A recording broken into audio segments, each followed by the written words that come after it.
Nama saya Maya Dwi Pratiwi dengan NIM 213304010250. Saya jurusan akuntansi akan mempresentasikan topik 11 dengan judul Sistem Penggajian dan Pengupahan dengan dosen pengampu Bapak Hotwa Samosir, SPD MSI. Topik 11 Sistem Penggajian dan Pengupahan. 11.1 Deskripsi kegiatan sistem akuntansi penggajian dan pengupahan dalam perusahaan manufaktur melibatkan fungsi kepegawaian, fungsi keuangan, dan fungsi akuntansi.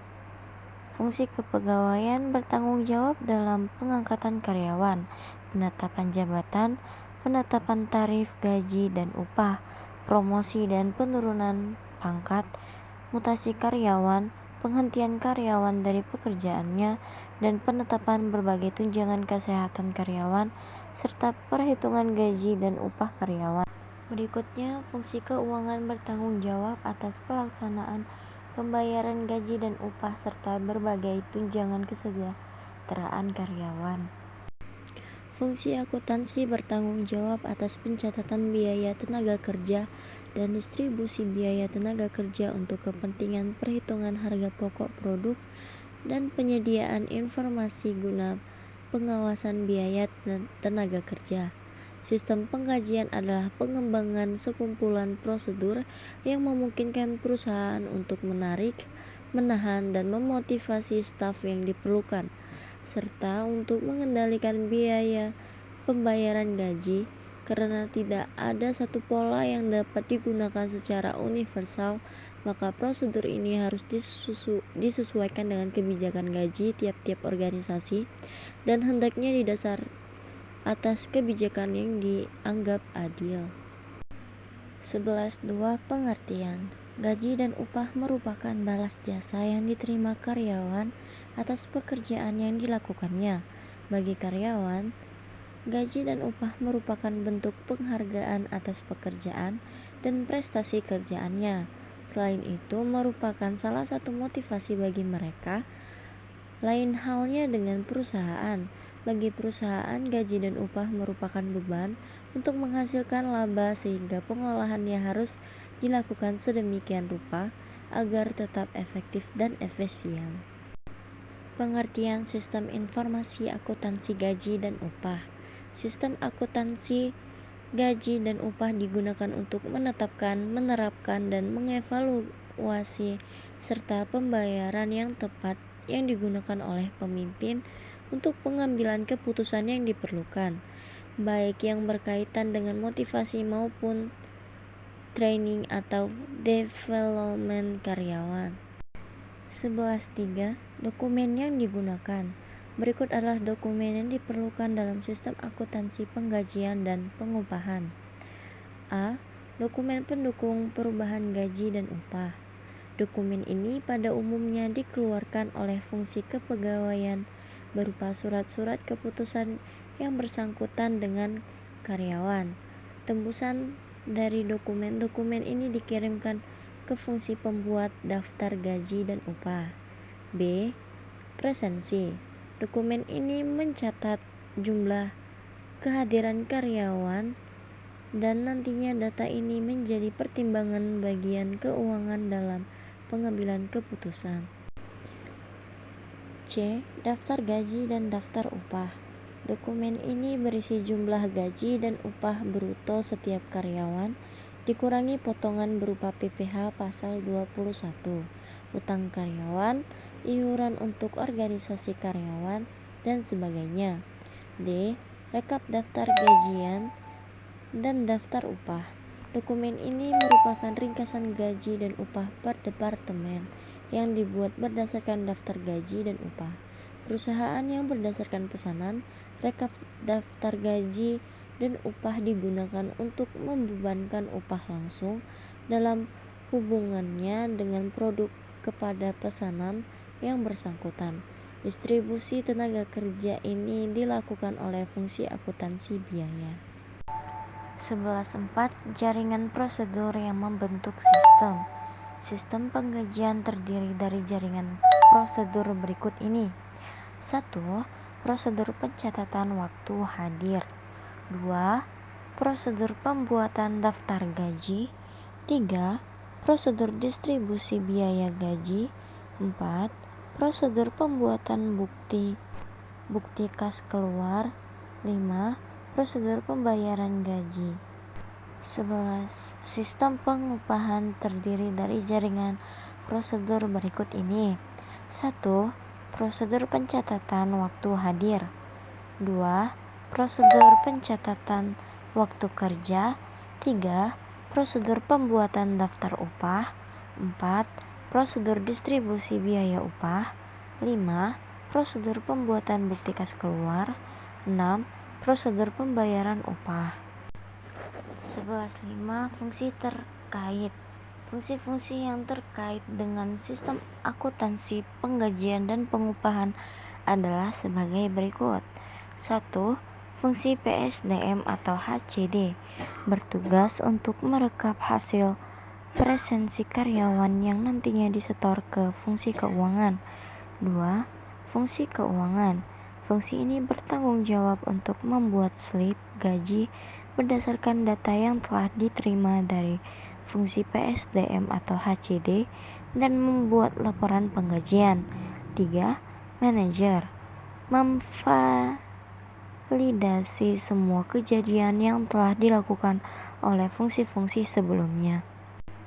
Fungsi yang terkait dalam sistem akuntansi penggajian dan pengupahan adalah sebagai berikut.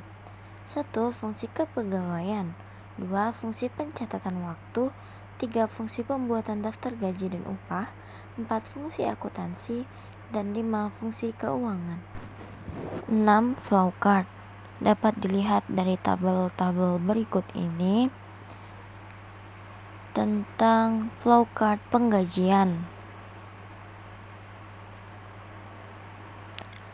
Ada struktur pada gambar di atas. Bisa kita lihat banyak strukturnya.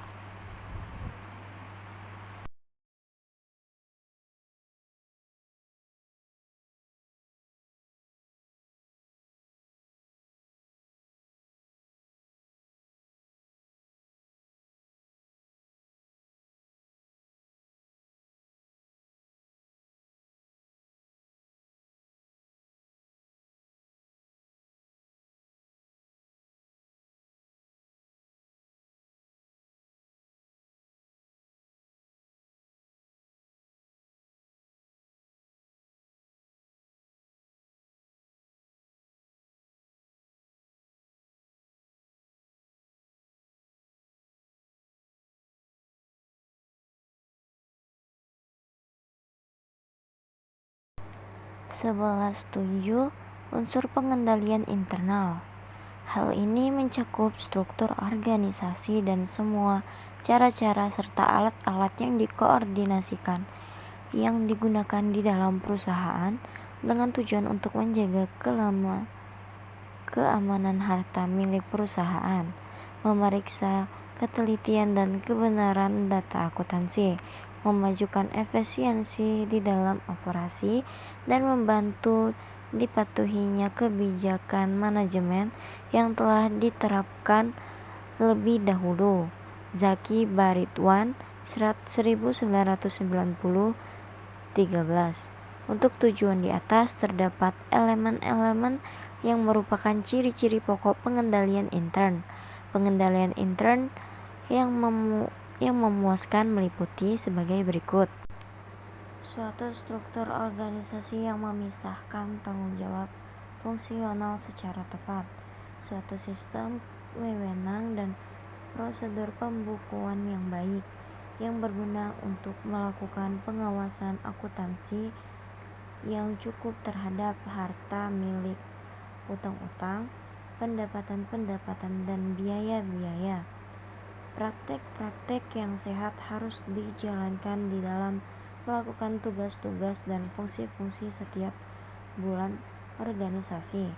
Suatu tingkat kecakapan pegawai yang sesuai dengan tanggung jawab pengendalian intern dibutuhkan setiap perusahaan agar dalam menjalankan usahanya tidak menyimpang dari yang telah ditetapkan terlebih dahulu. Unsur pengendalian intern dalam sistem akuntansi penggajian adalah sebagai berikut. Mulyadi 2001 386. 1. Organisasi. Namanya tercantum dalam daftar gaji, harus memiliki surat keputusan pengangkatan sebagai karyawan perusahaan yang ditandatangani oleh direktur utama. Setiap perubahan gaji karyawan karena perubahan pangkat, perubahan tarif gaji, tambahan keluarga harus didasarkan pada surat keputusan direktur keuangan. Setiap potongan atas gaji karyawan selain dari pajak penghasilan karyawan harus didasarkan atas surat potongan gaji yang diotorisasi oleh fungsi kepegawaian. 2. Prosedur pencatatan. Perubahan dalam pencatatan penghasilan karyawan direkonsiliasi dengan daftar gaji karyawan. Kartu penghasilan karyawan diselenggarakan oleh fungsi pembuat daftar gaji dan upah untuk mengumpulkan semua penghasilan yang diperoleh masing-masing karyawan selama jangka waktu setahun. Informasi yang dicantumkan dalam kartu penghasilan karyawan ini dipakai sebagai dasar perhitungan pajak penghasilan yang menjadikan kewajiban setiap karyawan. Tarif upah yang dicantumkan dalam kartu jam kerja diverifikasikan ketelitiannya oleh fungsi akuntansi biaya. Fungsi akuntansi ini banyak bertanggung jawab atas distribusi upah langsung ke dalam kartu harga pokok produk pesanan yang menggunakan tenaga kerja langsung yang bersangkutan. Distribusi upah langsung tersebut dilakukan berdasarkan data yang dikumpulkan dalam kartu kerja. 3. Praktek yang sehat. Kartu jam hadir harus dibandingkan dengan kartu jam kerja sebelum. Kartu yang terakhir ini dipakai sebagai dasar distribusi biaya tenaga kerja langsung. Pemasukan kartu jam hadir ke dalam mesin pencatatan waktu harus diawasi oleh fungsi pencatatan waktu. Pembuatan daftar gaji harus diverifikasikan kebenaran dan ketelitian perhitungannya oleh fungsi akuntansi sebelum dilakukan pembayaran. Perhitungan pajak penghasilan karyawan direkonsiliasi dengan catatan penghasilan karyawan. Catatan penghasilan karyawan disimpan oleh fungsi pembuatan daftar gaji. Demikian presentasi topik 11 dari saya. Tunggu topik berikutnya. Terima kasih.